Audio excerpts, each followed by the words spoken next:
సేవ అంటే ఈ బిల్డింగులు, మేడలు, మందిరాలు కట్టడం కాదు.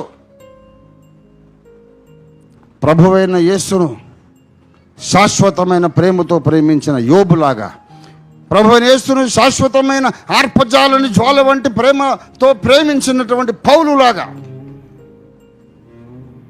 ధైర్యంగా చెబుతున్న తెగించి, ప్రభువైన యేసును ఆర్పజాలని జ్వాల వంటి ప్రేమతో ప్రేమించిన రంజిత్ ఓఫిర్ లాంటి వాళ్ళను తయారు చేయడం అసలైన ప్రేమ, అసలైన సేవ, అసలైన సువార్త పని, అసలైనటువంటి దైవ సేవ.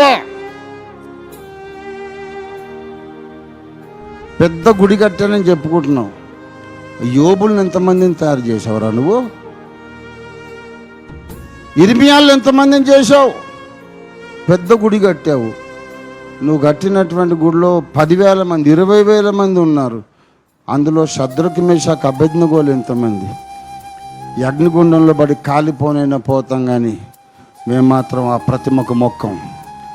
చచ్చిపోతే పోతాం. దేవుడు మమ్మల్ని తప్పించి విడిపించా సమర్థుడు. తప్పించకపోయినా సరే మేము మాత్రం నెబుకద్నెజరు నీ ప్రతిమకు మొక్కం అన్నప్పుడు దమ్మున్నటువంటి మనగాళ్ళని, విశ్వాస వీరుల్ని ఎంతమందిని తయారు చేసావు? పెద్ద గుడి కట్టాడు, పెద్ద గుడి.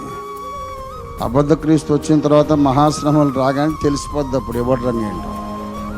అబద్ధ క్రీస్తు రాని, వాడు జేజమ్మ రాని, చెక్కు చెదరకుండా ఉండే సజీవరాళ్ళ సజీవ మందిరాన్ని నేను కట్టాను. 1400 కట్టా. దేవుని స్తోత్రం కలుగును గాక.